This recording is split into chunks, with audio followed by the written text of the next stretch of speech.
pressure on parents seeking to take their children abroad or those who want to seek treatment outside the country.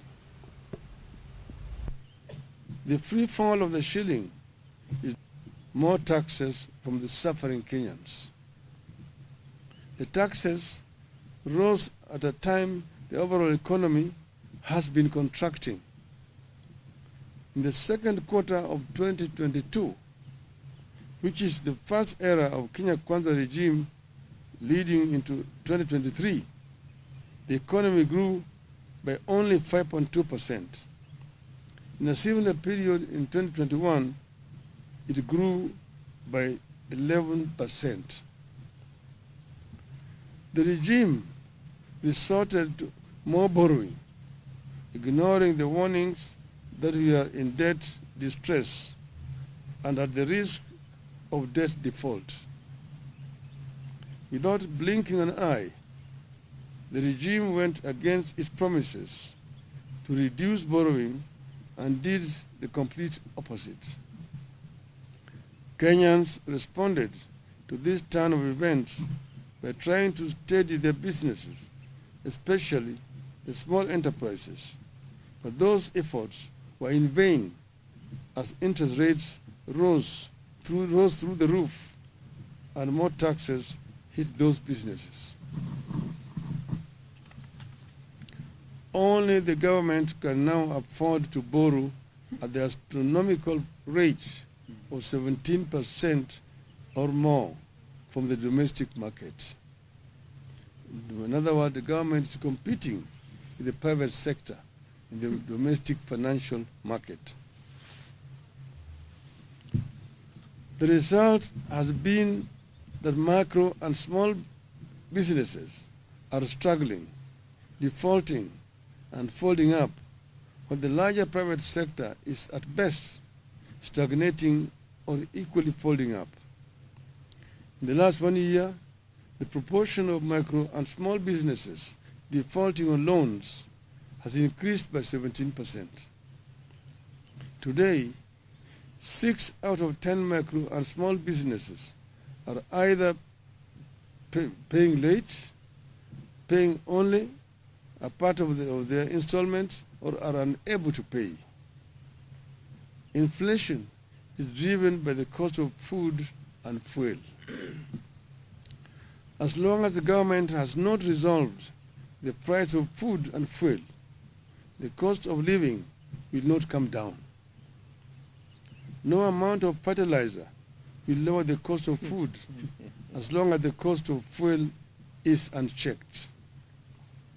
Diesel is one of the highest costs in farming. Even if you give the citizen a bag of fertilizer, but make it impossible for her or him to plow an acre of land, you have not solved the problem.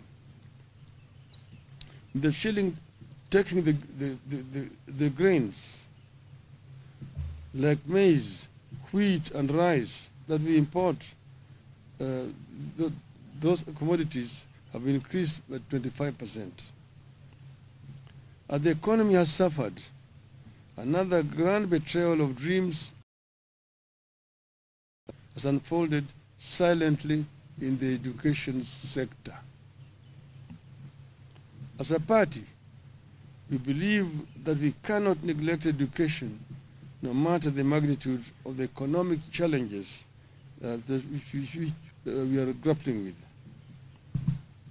We believe that if we are not to spend if we are to spend just on one thing, it should be education.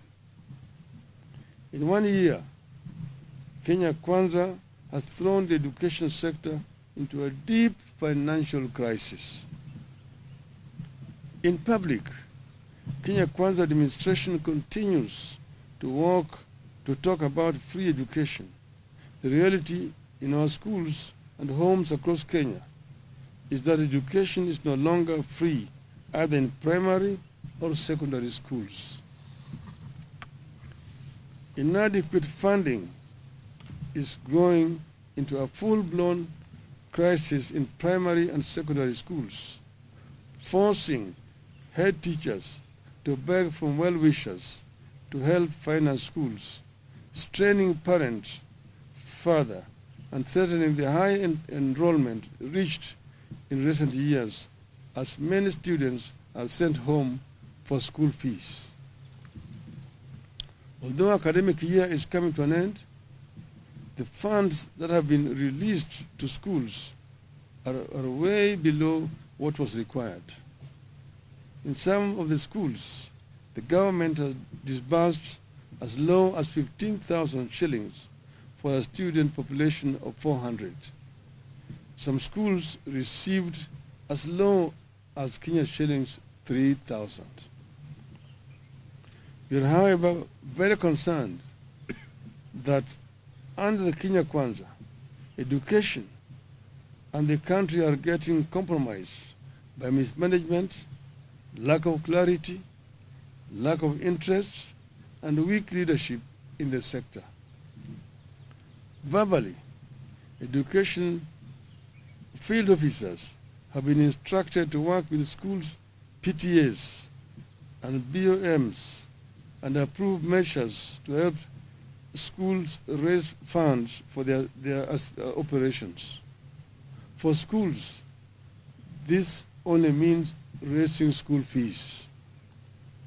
As a result of weak leadership, examination integrity is back as an issue in our education. Implementation of the CBC curriculum is in chaos. Mismanagement persists as key institutions like the TSC, the KNEC, and the ministry itself. Inequality between public and private schools is rising. The quality and capacity of day schools is deteriorating. But more worrying is that parents are being forced to pay for this chaotic and poor quality education.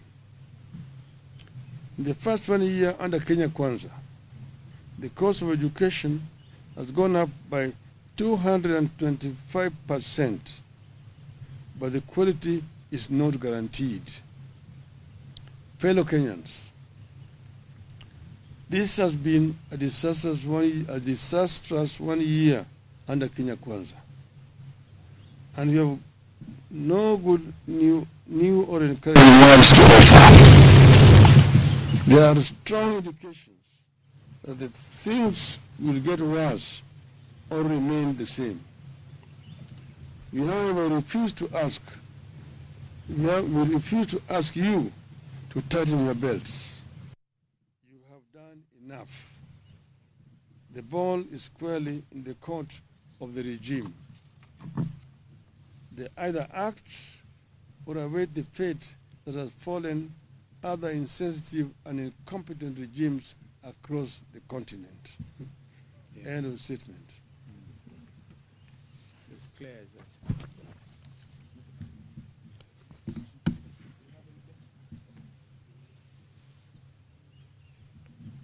Can you add on the university education?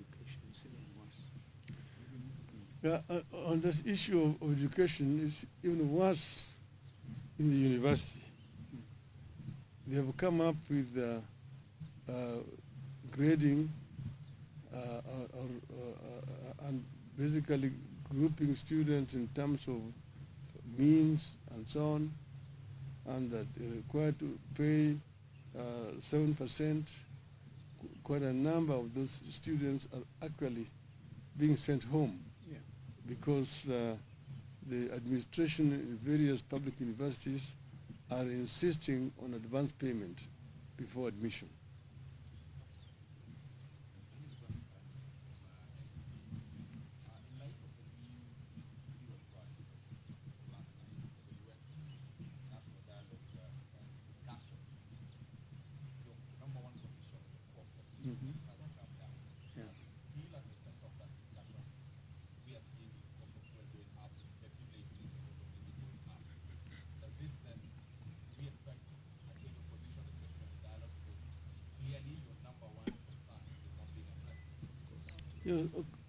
Of course, That is very true.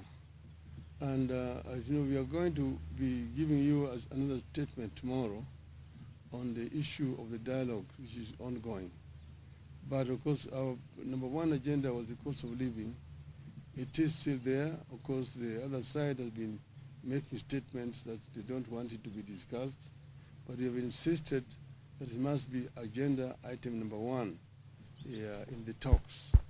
And the other one is the issue of electoral justice, which is very central to our coalition. And that must also be on the agenda. So there will be a statement coming again tomorrow. But I also want you to know that we will tomorrow be also giving our own assessment of the overall performance of Kenya Kwanza government this 1 year, our scorecard. That will be coming up tomorrow. Let's wait for tomorrow. There will be another statement. Okay. Yes, ma'am. The government says the reason for the increase in fuel is global, global surge in oil prices. But a few months ago, the Kenya Kwanza government signed a deal with Gulf countries for oil importation. And they said this deal would reduce the demand on the dollar, which means then the shilling would come down and also reduce the price of fuel as well. What does the opposition make of this promise that was made by Kenya Kwanza? I mean, and as far as you're concerned, that is really the cause of the problem you're having. When they interfered with the OTS, and I'm talking to you as somebody who has been a minister for energy in my other early incarnations. so that is the cause of the mess that we're having. They say that we are going to do a G2G and that they're going to pay in Kenya shillings. Now you ask yourself, what are the Arabs in the Middle East going to do with Kenya shillings? It's falling down. So the time, as we say, the chicken are coming back home to roost here. So that's put us where we are here. And it is unfortunate that there's the Kenyans, who are innocent Kenyans, who are basically now suffering, when those who are responsible are globe-trotting, looking at coffee in Colombia.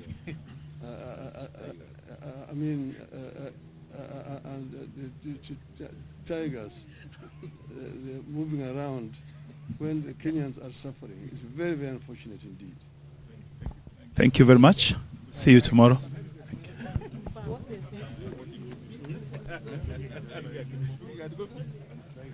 Thank you.